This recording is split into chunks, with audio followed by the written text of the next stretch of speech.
the one time. It's the family bloodline.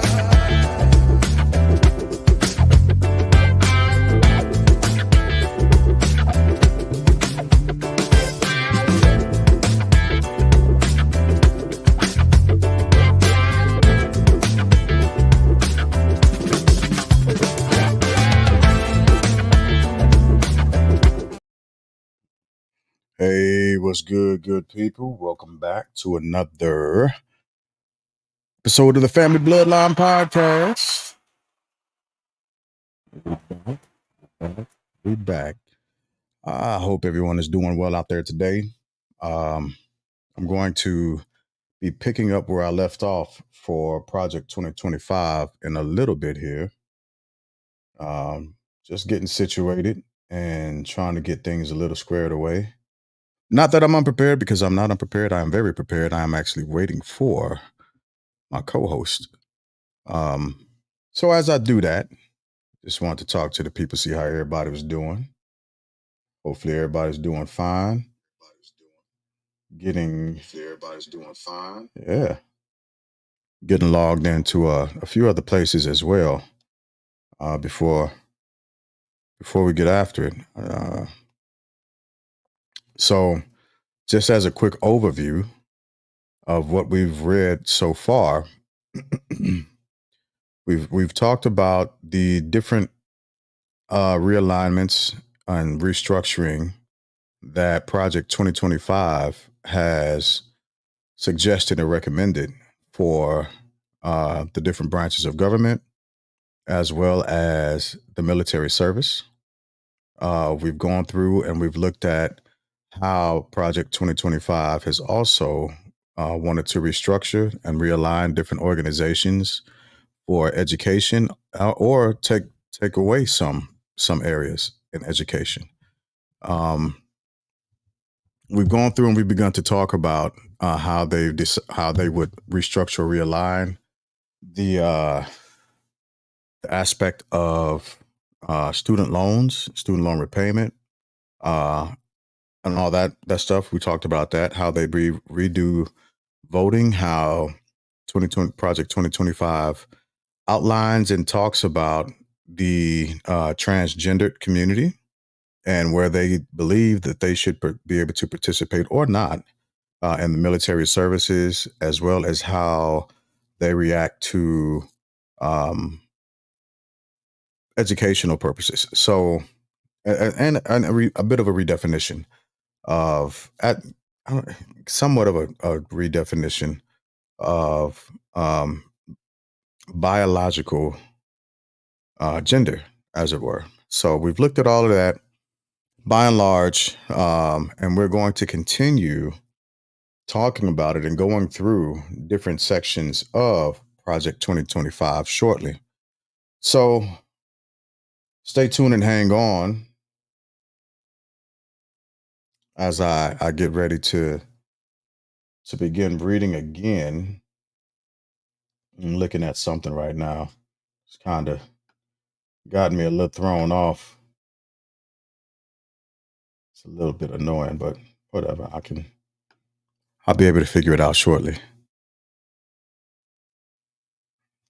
So yeah, that's where we are, and trying to get everybody a little caught up in where we are. And so I will jump back into I'll jump back into Project 2025, and I'll be reading from page 335, starting at the paragraph that starts at getting the federal government. So in a few seconds here, I'll jump back into that and continue the reading.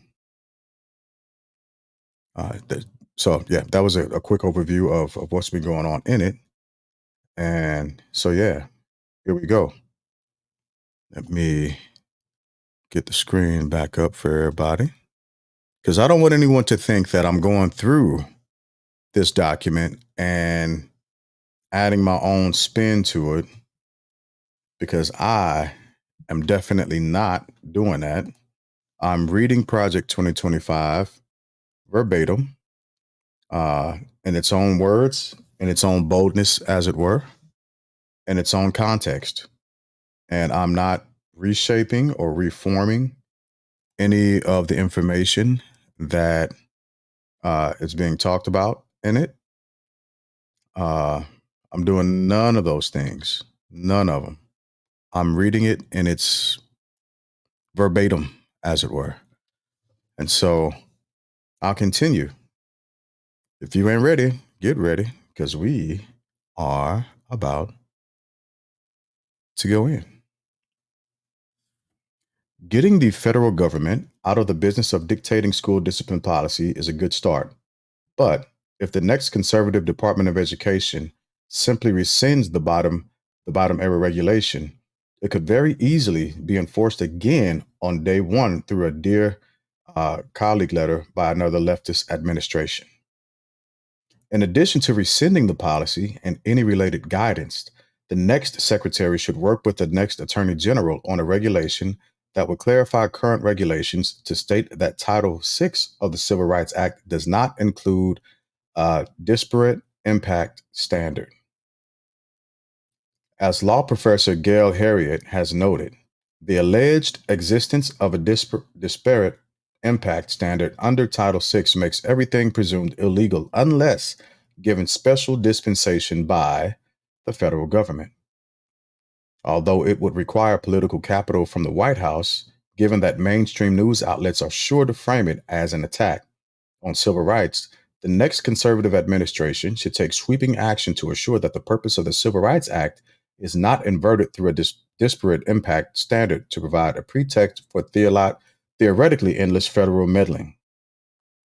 Assistance to states for the education of children with disabilities. Preschool grants for children with disabilities, or equity in IDEA, effective January 18th, 2017, the department issued final regulations under Part B of IDEA that require states to consider race and ethnicity in the identification, placement, and discipline of students with disabilities. The newest administration should rescind this regulation.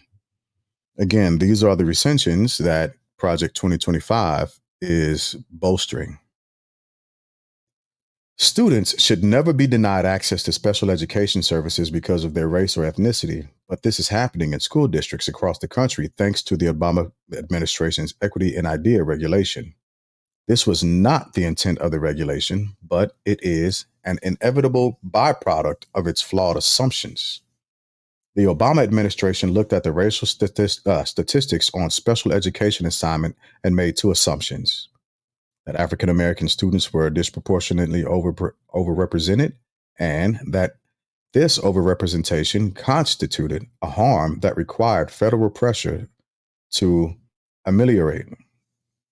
School districts deemed to overrepresent minority students in special education assignment or in discipline among special education students are tagged by their state education agencies as engaging in significant disproportionality and are required to reallocate 15% of their IDEA Part B money into coordinated early intervening services that are intended to address the root cause of disproportionality.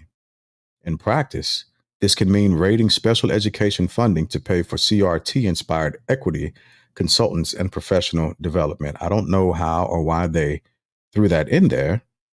Again, as a reminder, CRT has not been taught at the K through 12 levels. So these two paragraphs that I just read are making an assumption, and they're also making uh, I guess you can call it like an early attack, preemptive attack on CRT as it's being taught at the collegiate level because I guess they think that it's going to press its way down to the K through 12. Continuing. This is especially problematic given that both of the assumptions behind equity and IDEA are flawed. Special education services provide extra assistance to students. They do not harm them. And according to the most rigorous research on the subject conducted by Penn State's Paul Morgan, Black students are actually underrepresented in special education once adequate statistical controls are made. What are those adequate statistical controls, I wonder? That means this regulation effectively further depresses the provisions of valuable services to an already underserved group. The next administration should immediately commence rulemaking to rescind the equity and idea regulation. No placement regulation is required. Right. The Office of Special Education and Rehabilitative Services, OSERS, should prepare a digest of the best research on this subject and share it directly with state superintendents and state special education leaders across the country who have been led by this regulation to believe a false problem diagnosis. Early efforts should be made to dissuade states from continuing to operate on the assumption that overrepresentation requires state intervention after the federal pressure is rescinded. Another preemptive move. Provide school meals to children in need. Do not use federal meals to support radical ideology. That's odd because that's essentially all they've been doing and claiming in this entire document.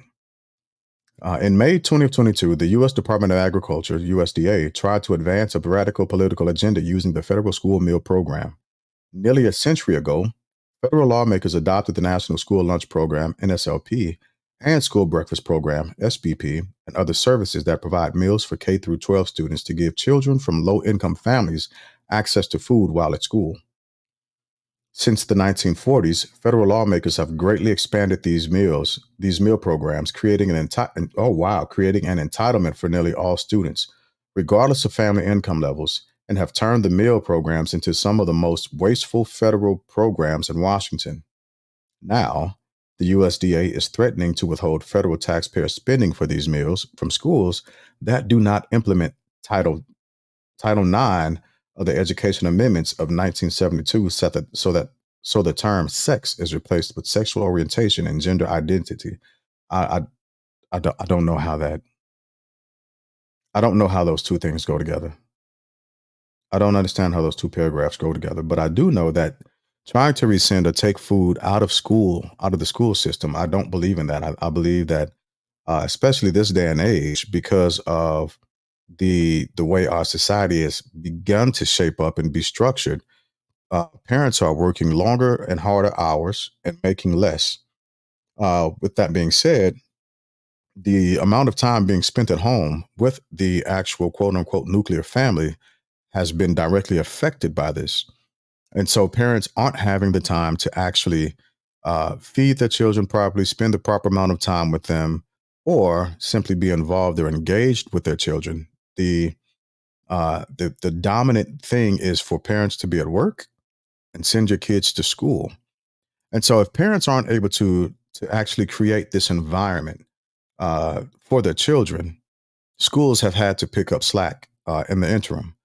By doing that, one of the things or responsibilities that our society has placed on schools is ensuring that our children at least have proper meals and not take that away, and don't let us dodge left and right by replacing or inserting different ideologies so that now we're not even taking care of our children. Right. If our children are the most important thing in our country, we need to actually exercise that, and we need to actually show them that. Doing the opposite means essentially that we are not willing to take care of our children. Minus that, we're not, or in addition to that, we're not willing to take care of our children in lower income or middle class families. And so the society or the families who are able to have a stay at home person, whether it be a father or a mother, they are posited in a situation in which they can make breakfast or make lunches or even have dinner ready for children when they get back to the home. But again, that's not the vast majority of society, especially in today's economy. And pushing this agenda forward would simply do nothing more or less than harm our children. I think this is an attack on our children, unfortunately. Anyway, continuing the reading. The next administration, and again, this is Project 2025, a conservative document, just as a reminder. Continuing. The next administration should prohibit the USDA or any other federal agency from withholding services from federal or state agencies, including but not limited to K through 12 schools, that choose not to replace sex with SOGI in that agency's administration of Title IX. The administration will have significant support for this policy change among state officials and members of Congress. 22 state attorneys generally filed a lawsuit after the USDA's announcement that the agency intended to withhold spending from schools that do not replace sex with SOGI. Members of Congress also introduced legislation in 2022 that would prohibit the agency from carrying out its intentions regarding Title IX. Now, hey, Spike, I appreciate it. Thank you. What that essentially means and does is they've taken one thing, one part. So I'm actually reading Project 2025. If you want to go to the YouTube channel, you can see the actual document. I have it up on my stream. I'm reading it verbatim and I'm giving some input and comment on it. And as always, if anyone wants to come up, I'm glad I said that. If anyone wants to come up, I will post the link. I'll have the link in the chat. That way, they can give their opinion or their spiel about what they think Project 2025 is saying and what it means, regardless of what I'm reading verbatim, because we all know that, unfortunately, people will hear things differently. And so if you want to hop on a YouTube channel and listen and follow along, you can always look at, you can find us at the Family Bloodline Podcast, the Family Bloodline 5823 on YouTube. And so continuing the reading, again, this is some of that earmark stuff that's not cool, right? So they're taking another part of Title IX out of context and meshing it over with feeding children in our schools. And I think that's a very unnecessary approach and unnecessary step to trying to fix an issue.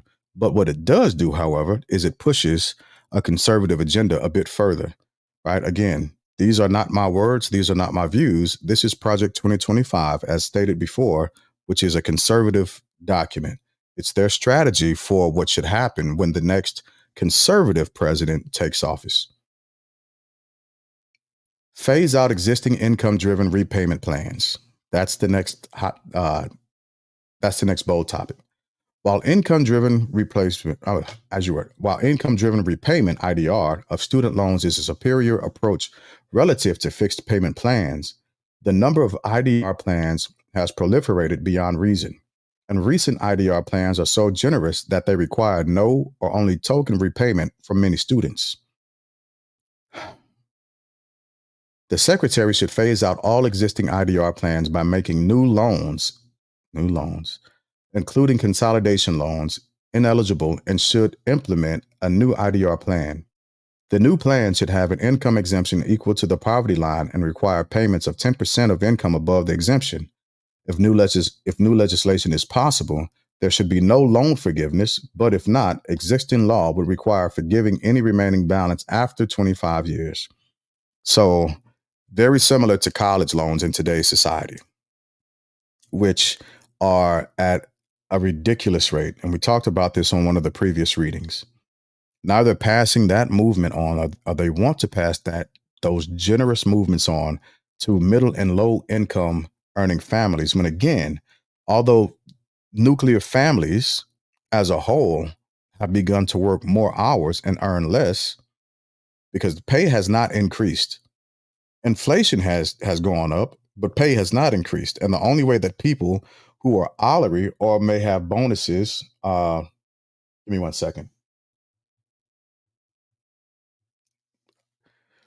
Or may have bonuses, the only way that they are able to keep up with the inflation rate is to work longer hours, which again, in turn, reduces the amount of time that parents are allowed to be in the house to create an environment that is conducive to the best raising, as you were, of children, right? But that fact is thrown out the window.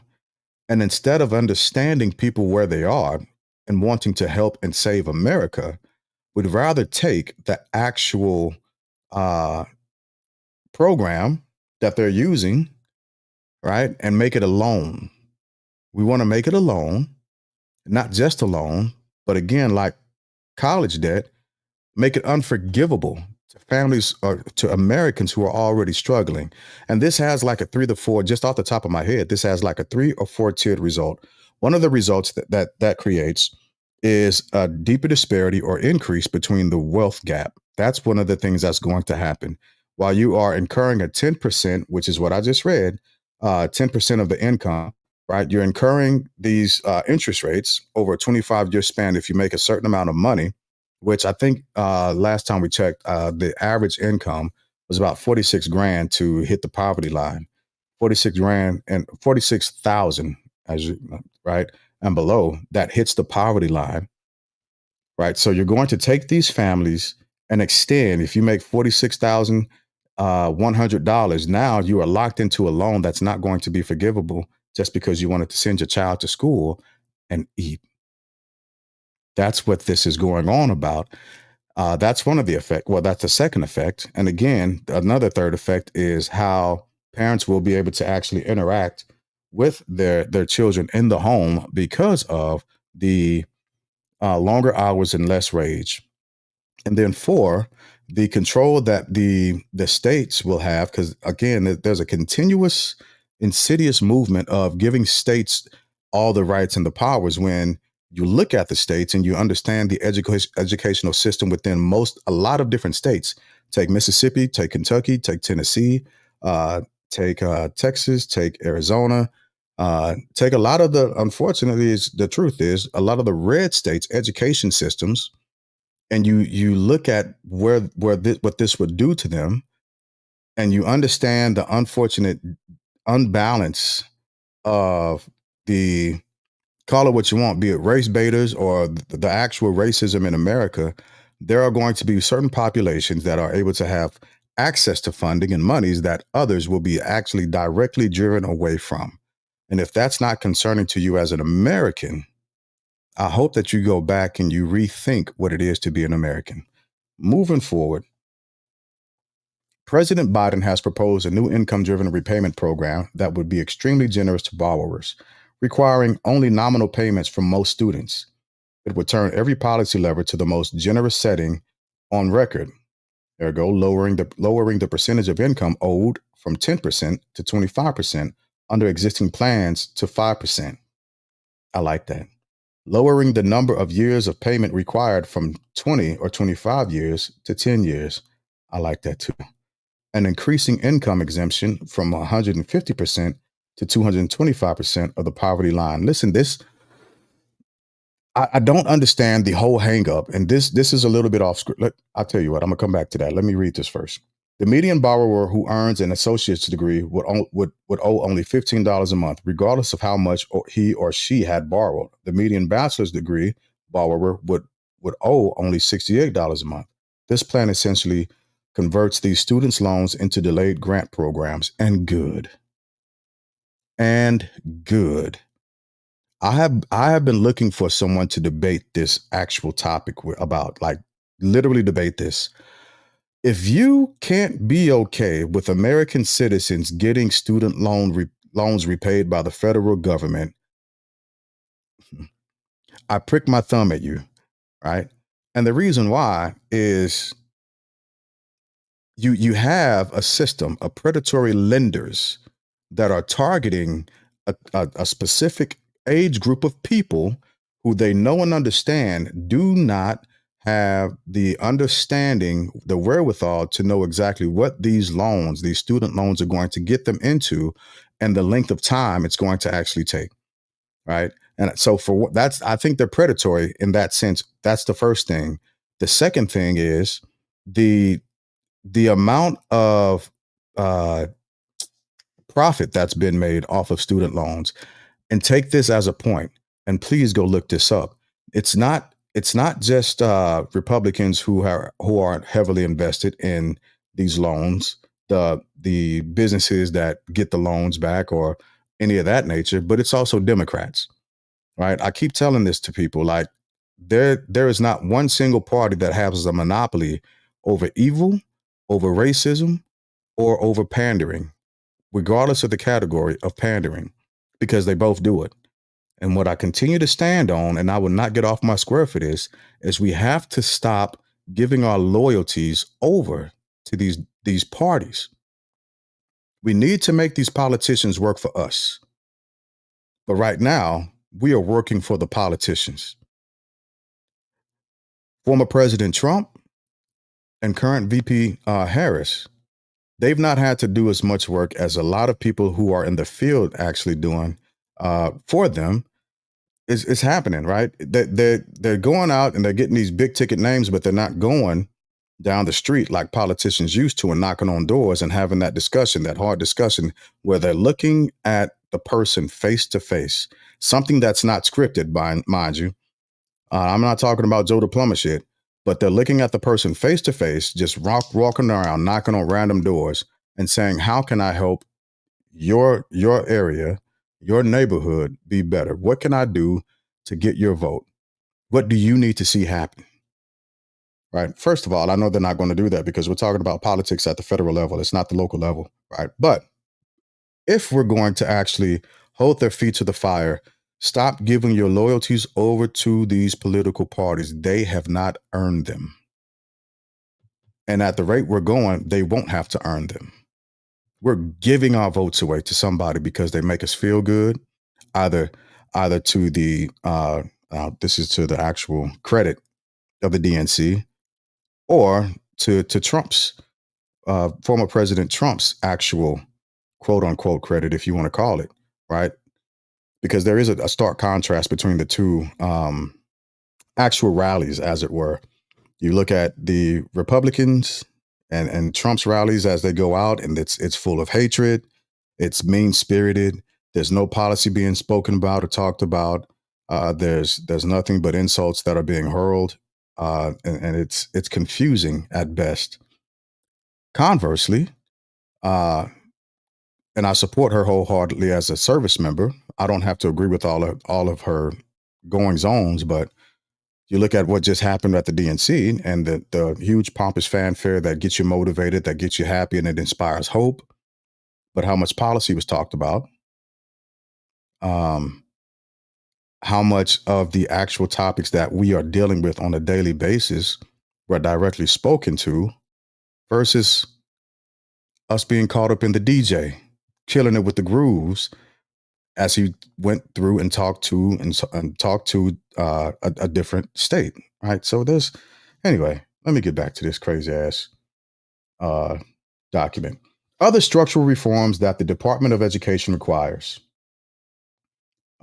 Give me 1 second. I gotta unplug some stuff here. There we go. Reform federal education data collection. The National Assessment of Educational Progress, NAEP, and other data collections currently release data by race, ethnicity, socioeconomic status, English language proficiency, disability, and sex. However, one of the most important, if not the most important factor influencing student educational achievement and attainment is family structure. Now watch how they flip this. I just talked about family structure. As education scholar Ian Rowe has noted, NAEP already collects data on students' family structure. It just does not make those data publicly available. I don't know why or why not. The Department of Education, or whichever agency collects such data long term, should make student data available by family structure to the public. And that's weird. Anyway, including as part of its Data Explorer tool. As discussed above, data collection efforts should be consolidated under the Census Bureau. Data collection efforts in higher education should also be improved by housing higher education data at the Department of Labor. So previously in Project 2025, there's been this huge shift to move different departments under the Department of Labor. One of it being the Civil Rights, Office of the Civil Rights, the Education, and there was another one that I can't remember. I just find it odd that they would want to move those directly under the Department of Labor. Call it a conspiracy theory, but it could simply be because they're wanting to make workers instead of actual free thinkers. This would provide more transparency in evaluating post-secondary education and workforce training program outcomes, contextualize those results based on trends observed more generally, enable the adjusting of real wages to account for regional differences in earnings and cost of living, and develop a reliable methodology for risk adjusting institutional, and program outcomes to more accurately reflect the value added of education programs as opposed to their admissions selectivity.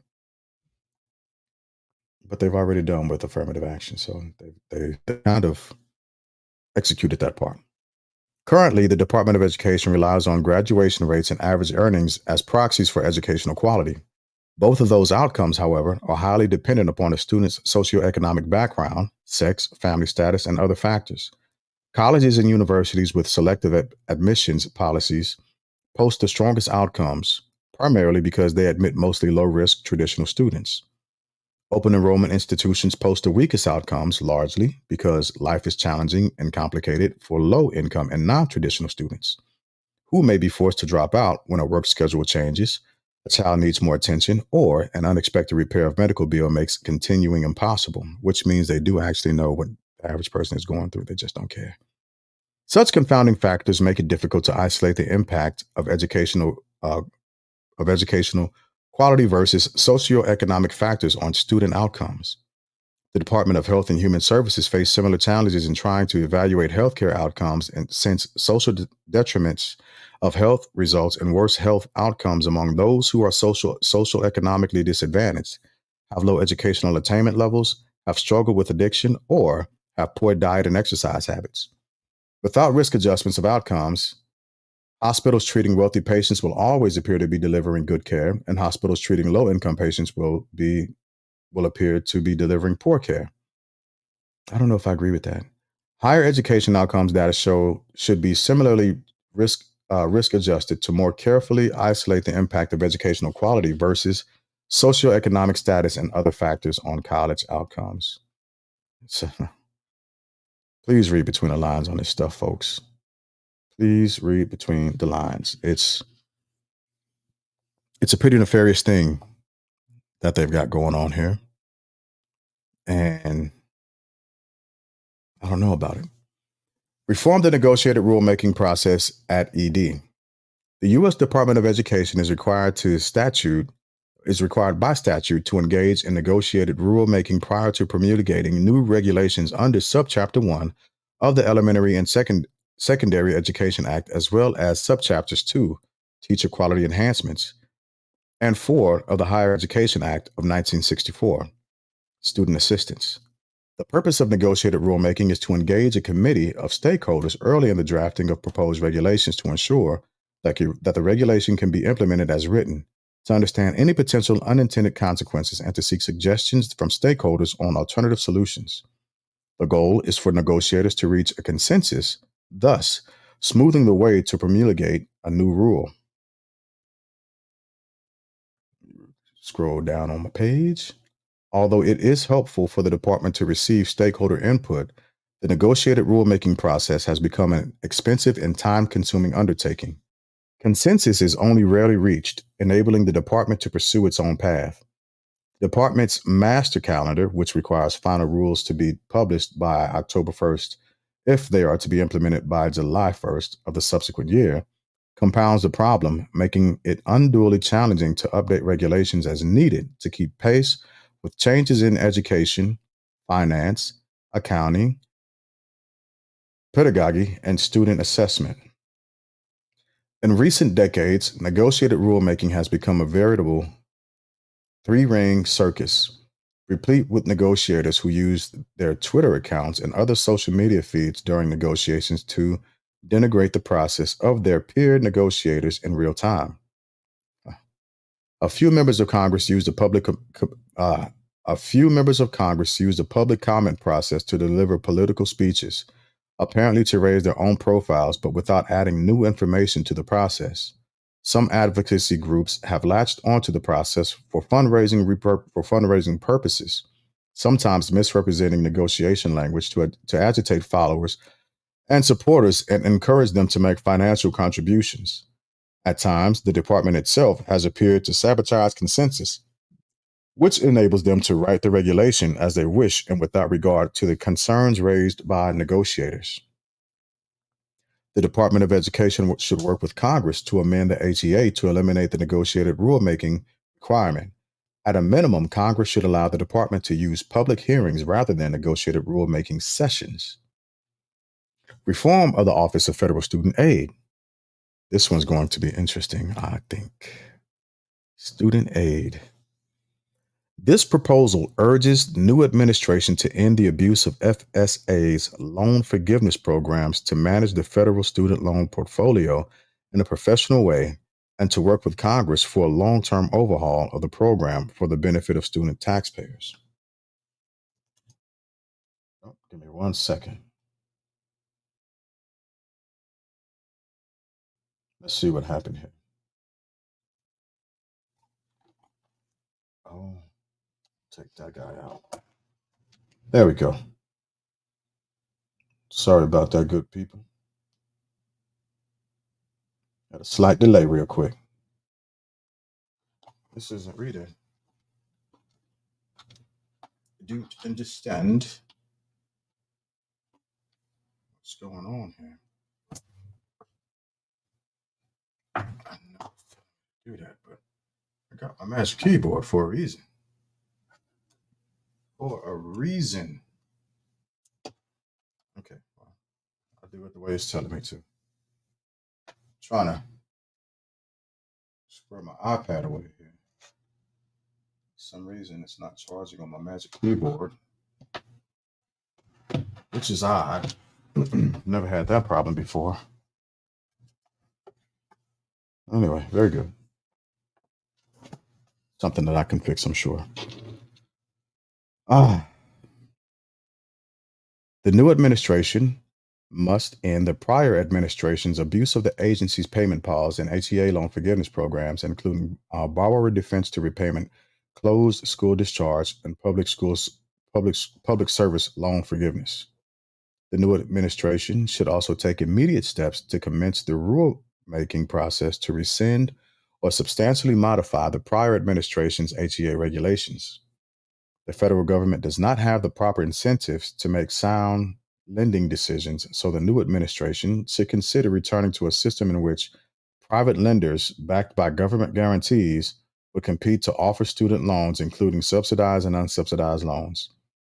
This would allow for market prices and signals to influence educational borrowing, introducing consumer driven accountability to higher education.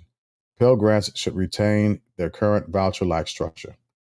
Again, I don't know why they are doing this, but they're seriously attacking this uh the repayment of student loans. Like it's a real thing.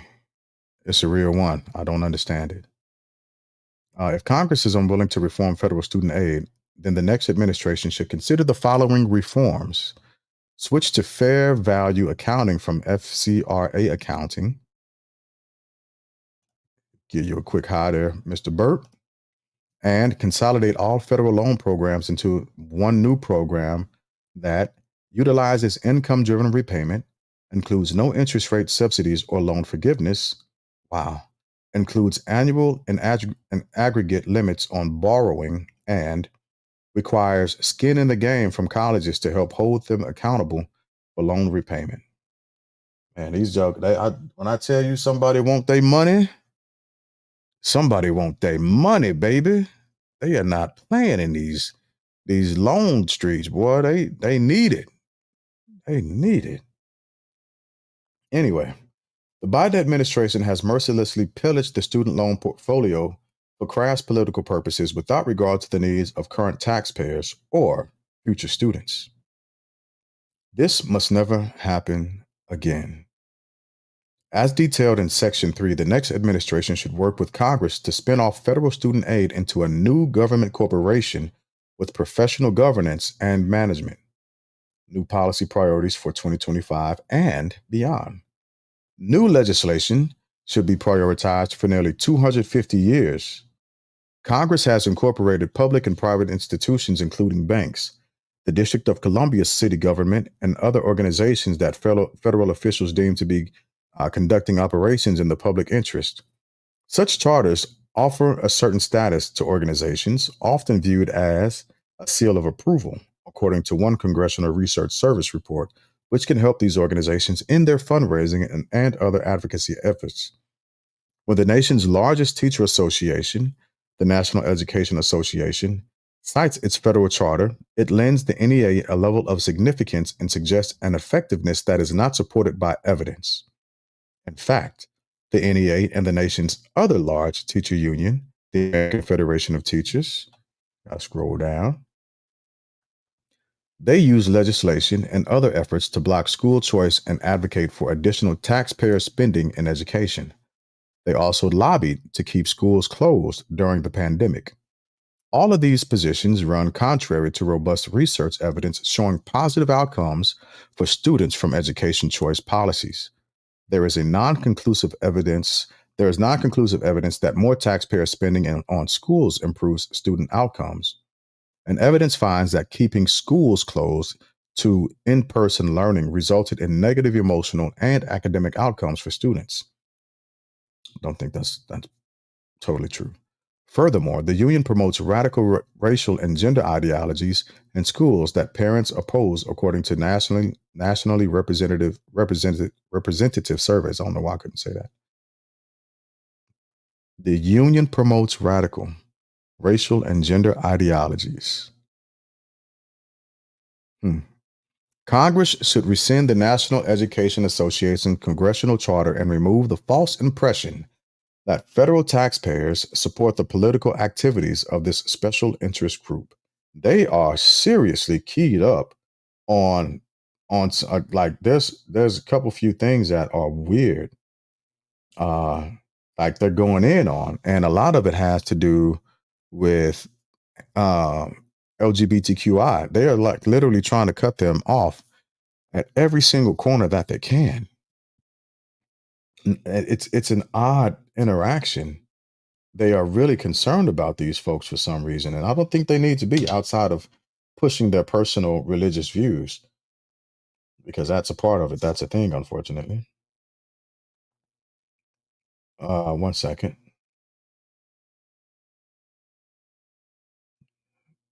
Talking to my cohort real quick. All right, we'll get back to it. We'll get back to it. Here we go. Uh, this move would not be unprecedented, as Congress has rescinded the federal charters of other organizations over the past century. The NEA is a demonstrably radical special interest group that overwhelmingly supports left of center policies and policymakers. Members should conduct hearings to determine how much federal taxpayer money the NEA has used for radical causes favoring a single political party. Oh, now they're trying to read out political parties through education and vice versa. Weed out education through political parties. Parental rights in education and safeguarding students. Federal officials should protect educators and students in jurisdictions under federal control from racial discrimination by reinforcing the Civil Rights Act of 1964 and prohibiting compelling speech. So now we're about to go through and hit up the First Amendment. Interesting again. But I'll continue. Specifically, no teacher or student in Washington, D.C., public schools, Bureau of Indian Education schools, or Department of Defense schools, which, by the way, as a reminder, this is what they've begun to try to reallocate all other education system to and through, as I've previously read, should be compelled to believe, profess, or adhere to any idea, but especially ideas that violate state and federal civil rights laws. But they are okay with hanging the Ten Commandments up in school. That's weird to me. That's very weird to me. By its very design, and we're about to go into critical race theory again. Okay. By its very design, critical race theory has an applied dimension, as its founders state in their essays that define the theory. Those who subscribe to the theory believe that racism, in this case, treating individuals differently based on race, is appropriate, necessary, even making the theory more than merely an analytical tool to describe race in public and private life. The theory disrupts America's founding ideals of freedom and opportunity. So, when critical race theory is used as part of school activities such as mandatory affinity groups, teachers' training programs in which educators are required to confess their privilege, or school assignments in which students must defend the false idea that America is systemically racist, the theory is actively disrupting the values that hold communities together, such as equality under the law and colorblindness. There is no such thing in America as colorblindness. There is no such thing in America as colorblindness. It's an easy thing to say, but there is no such thing in America as colorblindness. And I think that's a good thing. I think when we see each other and we recognize each other's ethnicity or gender or race, there's a part of their culture that we can there are parts of their culture that we can actually understand and see. And to call yourself colorblind, this means that you're not ready or prepared to deal with some of their culture. As such, lawmakers should design legislation that prevents the theory from spreading discrimination. For K through 12 systems under their jurisdiction, federal lawmakers should adopt proposals that say no individual should receive punishment or benefits based on the color of their skin. That might get them in some trouble. Furthermore, school officials should not require students or teachers to believe that individuals are guilty or responsible for the actions of others based on race and ethnicity. Again, they're stepping on their own feet. They're talking about themselves. Educators should not be forced to discuss contemporary political issues, but neither should they refrain from discussing certain subjects in an attempt to protect students from ideas with which they disagree. Now, let's take Florida. All right, I'm going to pause in place because one of the reasons why people have shied away from critical race theory, as it has been expressed, is because it made their kids feel bad. It made their kids feel bad. Such hypocritical jargon, just such hypocritical rhetoric. Proposals such as this should result in robust classroom discussions, not censorship. At the state level, states should require schools to post classroom materials online to provide maximum transparency to parents. I don't disagree with that too much. I really, really don't. I think that would be a pretty good idea. Mm. Again, specifically for K through 12 systems under federal authority, Congress and the next administration should support existing state and federal civil rights laws and add to such laws a prohibition on compelled speech. I gotta stop this, but I'll continue reading. Advancing legal protections for parental rights in education. While the U.S. Supreme Court and other federal courts have consistently recognized that parents have the right and duty to direct the care and upbringing of their children, they have not always treated parental rights as co equal to other fundamental rights, like free speech or free exercise of religion. As a result, some courts treat parental rights as a second tier right and do not properly safeguard these rights against government infringement. Yeah, like child support. The courts vary greatly over which species of constitutional review, rational basis, intermediate scrutiny, and strict scrutiny to apply to parental rights cases. This uncertainty has emboldened federal agencies to promote rules and policies that infringe parental rights. For example, under the Biden administration's proposed Title IX regulations, schools could be required to assist a child with a social or medical gender transition without parental consent, or to withhold information from the parents about a child's social transition, ergo, changing their names or pronouns. The federal government could demand that schools include curriculum or lessons regarding critical race or gender theory in a way that violates parental rights, especially if it requires minors to disclose information about their religious beliefs or beliefs about race or gender in violation of the Protection of Pupils' Rights Amendment. To remedy the lack of clear and robust protection for parental rights, the next administration should work to pass a federal parents bill Bill of Rights that restores parental rights to a top tier right. Such legislation would give families a fair hearing in court when the federal government enforces any policy against parents in a way that undermines their right and responsibility to raise, educate, and care for their children. The law would require the government to satisfy strict scrutiny, the highest standard of judicial review, when the government infringes parental rights. Further, ensure that any regulations that could impact parental rights contain similar protections and require federal agencies to demonstrate that their action meets strict scrutiny before a final rule of promulgated, or before a final rule is promulgated. At the same time, Congress should also consider equipping parents with a private right of action. Two federal laws provide certain privacy protections for students attending educational institutions or programs funded by the department. The Family Educational Rights and Privacy Act, FERPA, protects the privacy of student education records and allows parents and students over the age of 18 to inspect and review the student's education records maintained by the school and to request corrections to those records. FERPA also authorizes a number of exemptions to this record's privacy protection that allows schools to disclose the student's education records without the consent or knowledge of the parent or student. The Protection of Pupils' Rights Amendment, PPRA, requires schools to obtain parental consent before asking questions, including surveys about political affiliations or beliefs.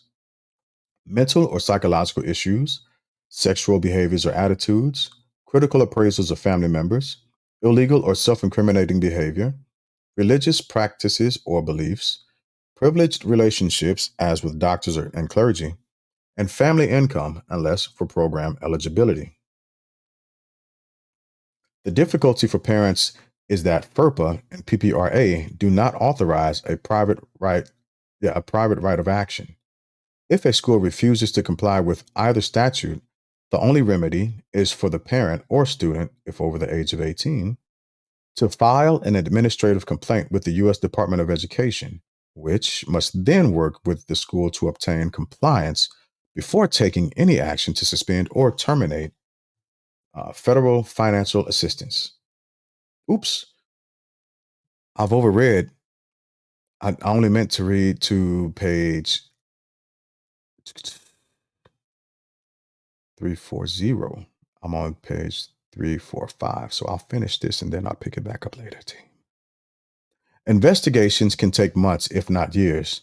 The department has never suspended or terminated the funding for educational institutions or agency for violating FERPA or PPRA.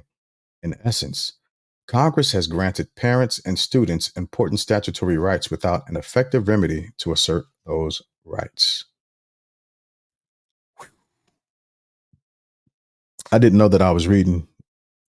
I didn't feel like I was reading fast, but I've almost read. I read just about 10 pages of this nonsense. I don't even want to call it nonsense, right? I've read almost 10 pages of this document, and I will pick this back up again next week. This stuff is an eyesore.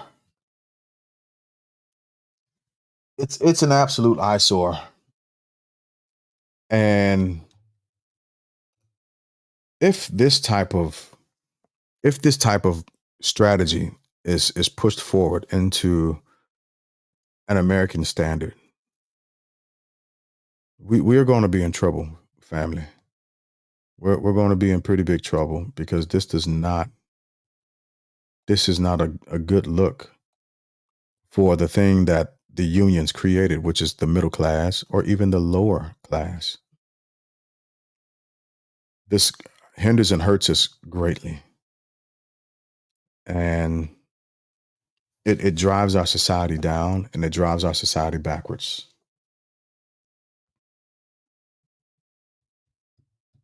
So it's hard to read somewhat because it's acknowledging and exposing a side of America that I hoped we had moved past. And clearly we have not. And for us, it's it's just not a good look, family.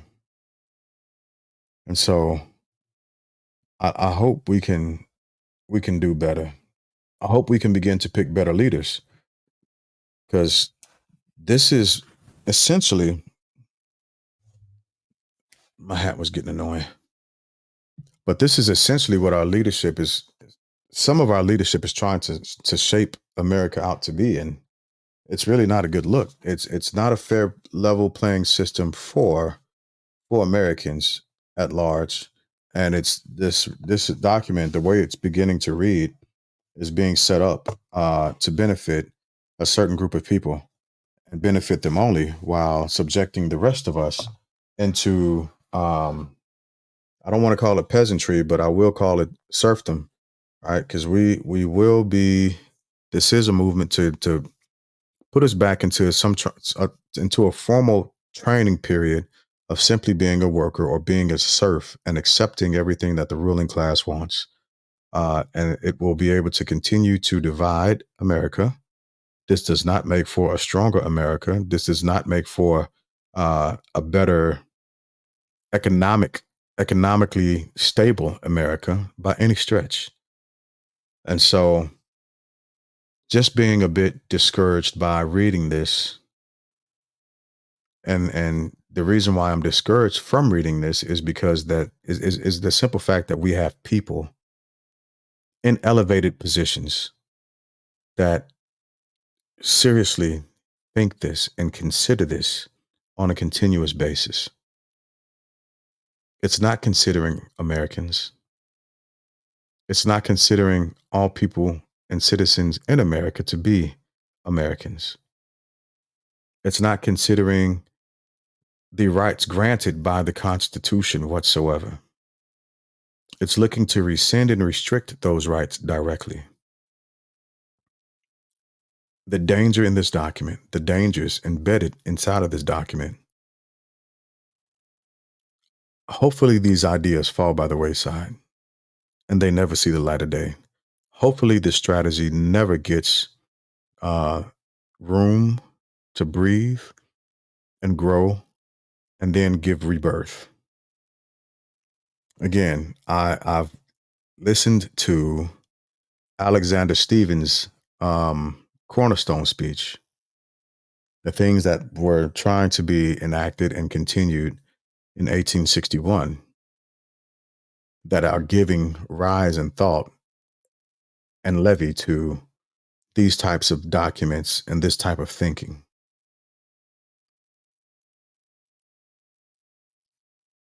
Americans, just do me a solid and let's start at the foundational thing of trying to simply be a good human. Let's try to simply be good humans. Once you've learned how to simply be a good human, you can move forward. But if you can't simply learn how to be a good human,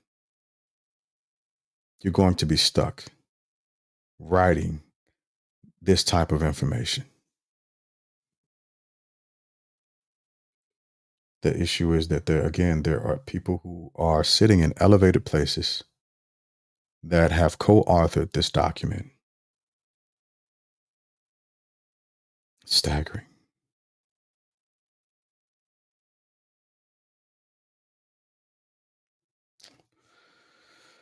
Oh well. Listen, I appreciate everyone for hanging out with me and uh being in on the reading, listening to the reading. You could have been anywhere else in the world, but you decided to listen to me read a very boring document. And I'm trying to do my best to get through it and make it bearable. But some of the things that are in this document are a struggle. And to know that there are people who haven't even heard of this document is even more alarming. It's even more alarming. We've got to make sure that people, again, are simply learning how to be good humans. So, with that being said, hey, thank y'all for coming out. God bless and good night.